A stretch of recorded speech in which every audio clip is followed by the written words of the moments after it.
Hello friends, आप सभी का स्वागत है आपके अपने यूट्यूब चैनल इक्विटी एक्सपर्ट में। मैं अरुण चौरसिया आज बात करने जा रहा हूँ एक आईपीओ के बारे में जो मैंने अभी फिलहाल डिस्कस किया था उसके बारे में, NTPC green energy.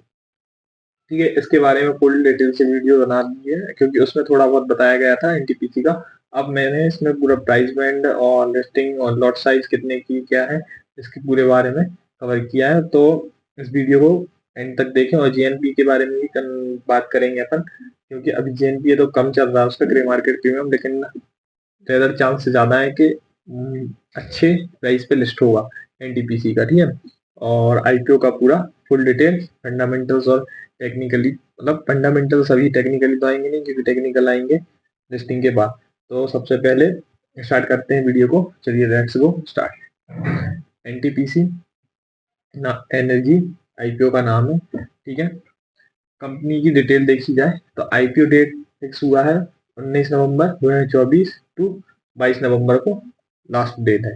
Listing date अभी नहीं है उसमें, मतलब दिखाएंगे। लिस्टिंग डेट, फेस वैल्यू 10 रुपए के फेस वैल्यू पे आ रही है। प्राइस बैंड तय किया है कंपनी ने 102 108 रुपए पर इक्विटी शेयर। लॉट साइज है 138 रिटेल कैटेगरी, मतलब एक लॉट आएगा 138 शेयरों का। ठीक है, टोटल इशू साइज है 10,000 करोड़ का। नंबर ऑफ शेयर होंगे आपके 5,25,92,000। ठीक है, शेयर होंगे और फ्रेश इशू भी 10 करोड़ का है। एम्प्लॉय डिस्काउंट आपको 5 रुपए पर शेयर का एम्प्लॉय डिस्काउंट मिलेगा।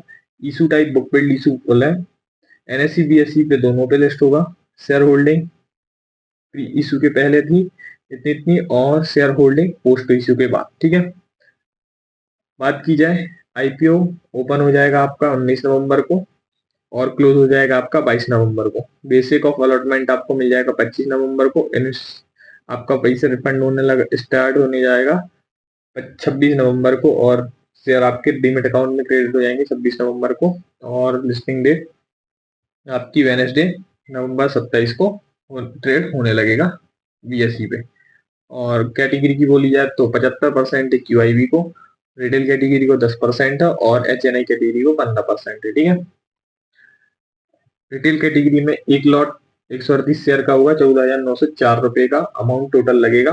ठीक है आपको, और रिटेल मैक्स में 13 भर सकते हो, उसमें टोटल होंगे 1794, क्वांटिटी 1,93,752 शेयर होंगे। ठीक है, और एचएनआई मिनी में 14 लॉट्स होंगे, 1932 शेयर होंगे, और इसमें 2,08,656 रुपए होंगे। ठीक है, और एचएनआई मैक्स में 67 लॉट 9,246 और 9,98,568 रुपए। ठीक है, बिग एचएनआई मीन 68 लॉट। ठीक है, 9,384 शेयर होंगे, 10,13,472 रुपए का लॉट होगा। कंपनी के आरओई देख लें तो कंपनी का आरओई 7.39% है। डेट टू इक्विटी रेशियो, थोड़ा डेट टू इक्विटी रेशियो ज्यादा है कंपनी का कंपैरिजन टू अदर कंपनीज है ना, क्योंकि 1.91 बहुत ज्यादा होता है डेट टू इक्विटी रेशियो, वॉरिंग ज्यादा है कंपनी की, लेकिन चलता है। ठीक है, फंडिंग वाला पोर्सन है क्योंकि अभी कंपनी की मार्केट ठीक है। आरएनओडब्ल्यू ठीक है। पीवी भी सही है कंपनी का 9.89% ऑपरेट मार्जिन 16.2%। ईपीएस की बात की जाए तो कंपनी का ईपीएस प्री आईपीओ के पहले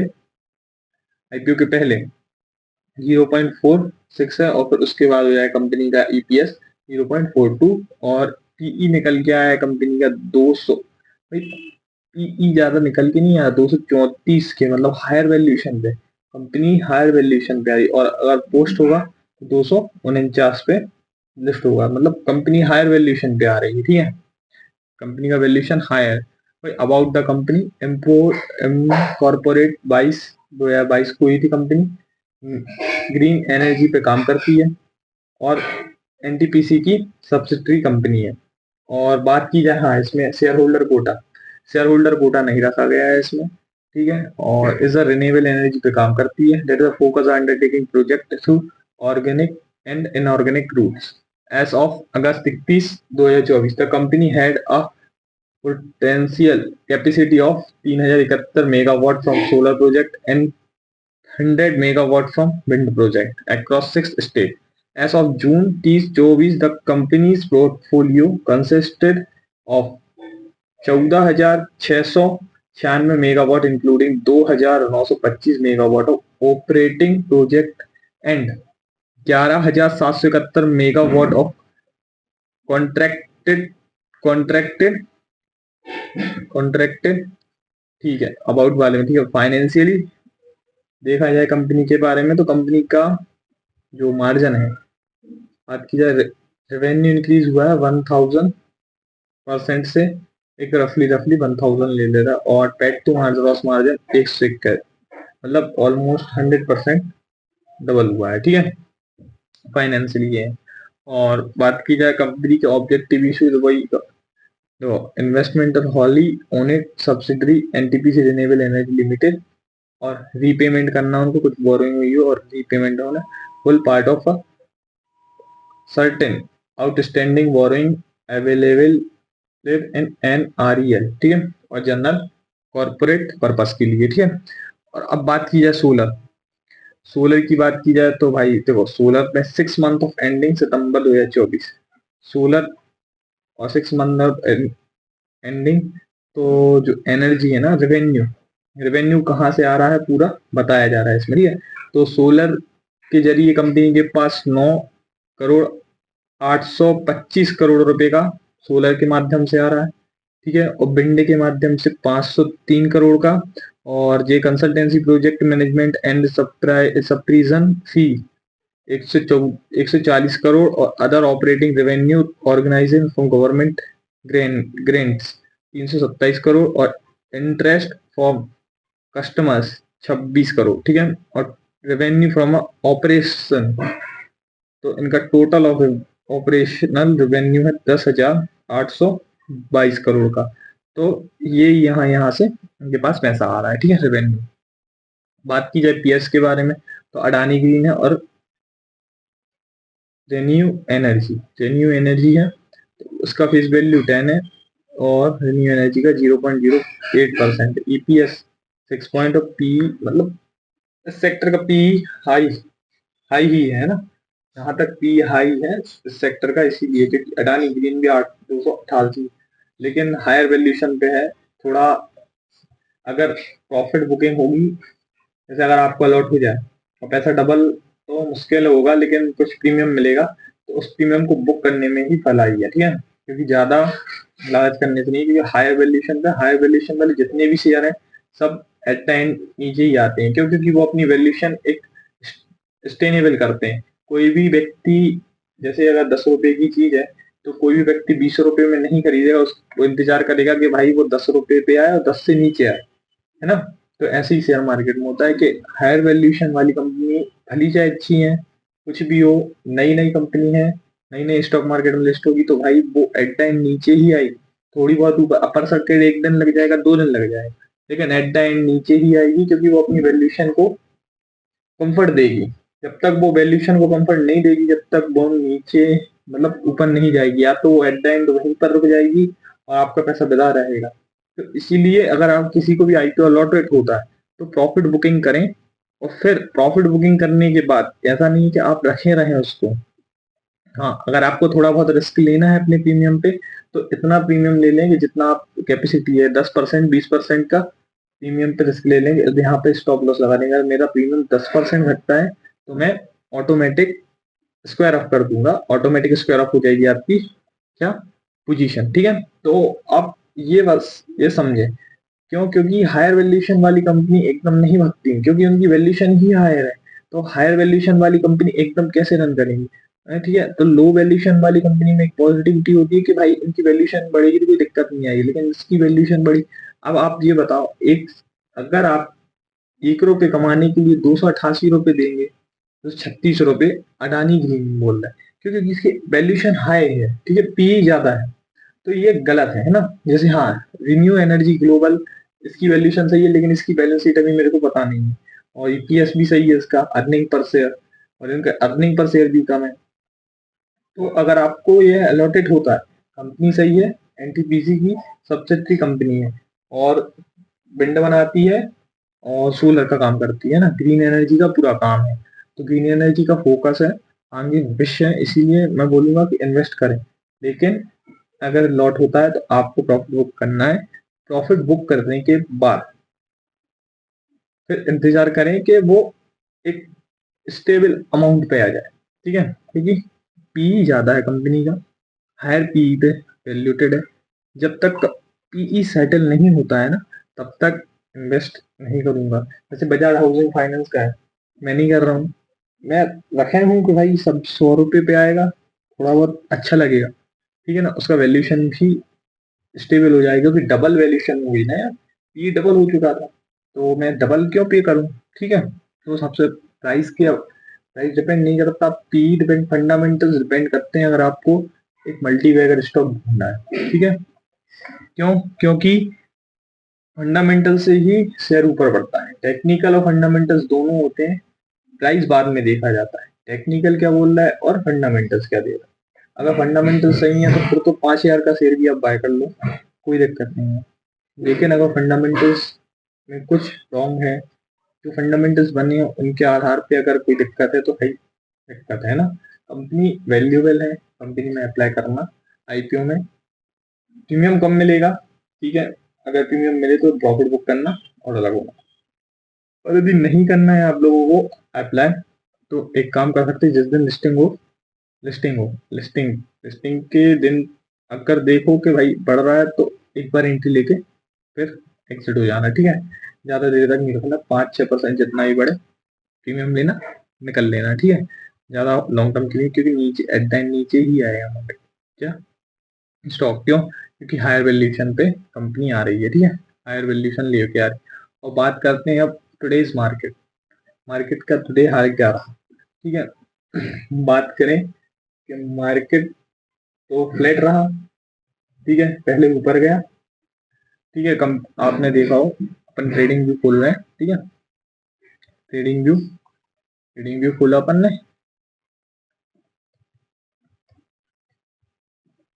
ट्रेडिंग ट्रेडिंग व्यू, ठीक है, ट्रेडिंग व्यू खोल रहा है, ट्रेडिंग व्यू खोल रहा है अपन, ठीक है, ट्रेडिंग व्यू खोल रहा है अपन। ट्रेडिंग व्यू खोलने के बाद बता रहे हैं, ट्रेडिंग व्यू खोला अपन, 2 मिनट हो गए ना, ट्रेडिंग व्यू खोल रहा है ना, और ट्रेडिंग व्यू खुल जाए, ट्रेडिंग व्यू पे अपन निफ्टी सर्च कर रहे हैं ना, निफ्टी सर्च करने के बाद देखा है कि आज मार्केट का क्या मोमेंटम रहा है, मोमेंटम रहा हो उसके बाद आते निफ्टी है भाई, देखो 0.11% डाउन, मतलब 26 पॉइंट के नीचे समथिंग समथिंग दिख रही है इसमें ना।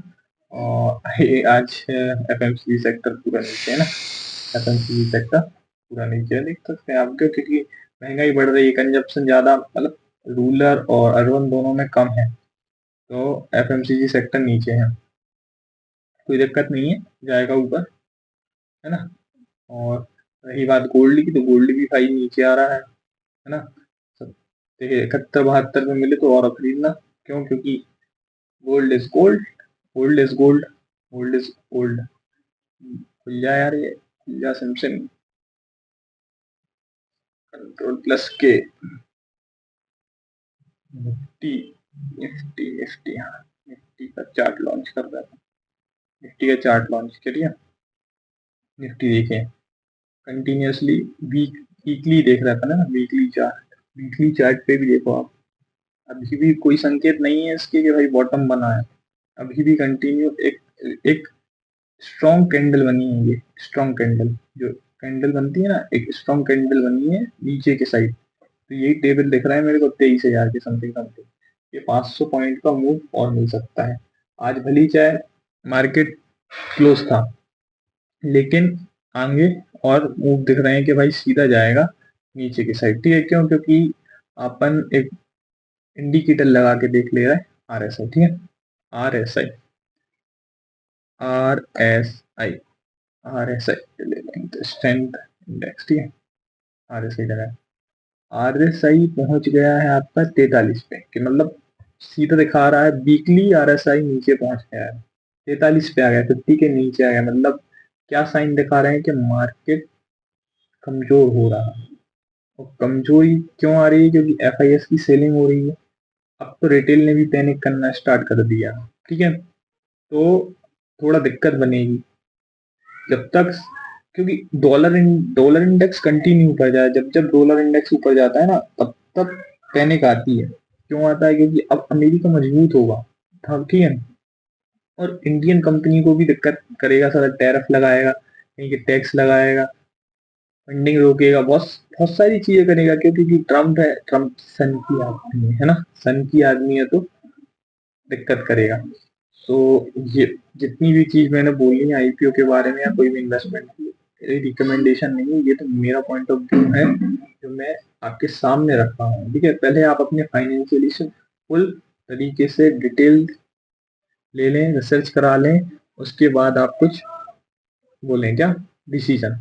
तो भाई निफ्टी तो सीधे डाउन ट्रेंड दिखा रही है, 23,000 का एक इम्पोर्टेंट सपोर्ट है, अगर 23,000 का इम्पोर्टेंट सपोर्ट तोड़ती है तो निफ्टी फिर सीधा आपको यहाँ दिखेगी, कहाँ पे, वीकली चार्ट के अकॉर्डिंग फिर यही है 22,500। ठीक है, 22,500 का सीधा एक लेवल खुल जाएगा बैंक निफ्टी के लिए। ठीक है, और आप बताइए कोई भी स्टॉक्स के बारे में अगर सर्च करना हो तो बता देना, क्योंकि एक जो बुल रन था, ऐसे फेस कई आते हैं स्टॉक मार्केट में यार, कभी कभी तो ऐसा होता है 2 2 3 3 साल पैसा नहीं बनता है ना, बुल रन नहीं होता, एक फेस में चलता रहता है, तो घबराने की बात नहीं।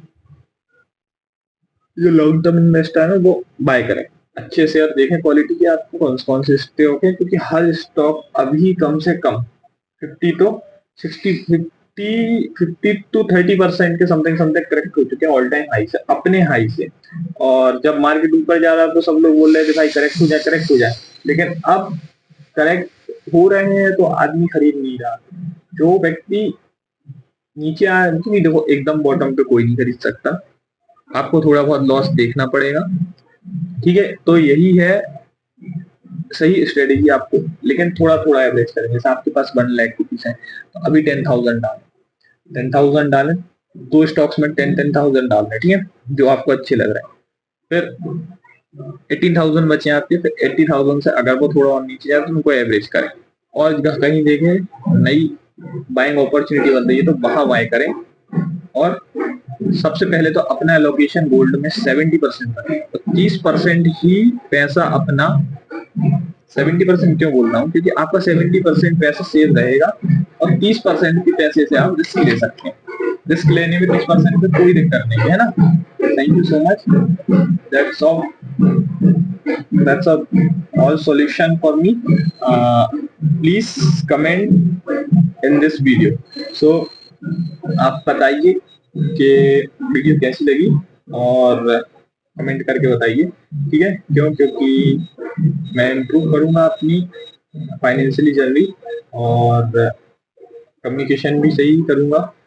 जो जो आपको अच्छा नहीं लगता कमी बताइए, ठीक है, क्योंकि मैं यहाँ मदद करने आया हूँ, कोई ना मुझे पैसा कमाना है यहाँ से, और ना मैं कोई चार्ज करूंगा कि भाई बड़े बड़े यूट्यूबर अपना कोर्स लॉन्च कर देते हैं, मुझे कोई कोई कोर्स लॉन्च नहीं करना कि आपसे 16,000 17,000 रुपए लेके आपको स्टॉक मार्केट से पाऊंगा ना। मैं तो केवल लॉन्ग लॉन्ग टर्म के लिए ही बिलीव करता हूँ, क्योंकि कोई भी चीज है एट द एंड जाना कहाँ है, ऊपर जाना है, ठीक है ना, चाहे इंसान हो या आदमी हो या स्टॉक मार्केट हो या कोई भी चीज है, ठीक है। तो that's all, thank you so much.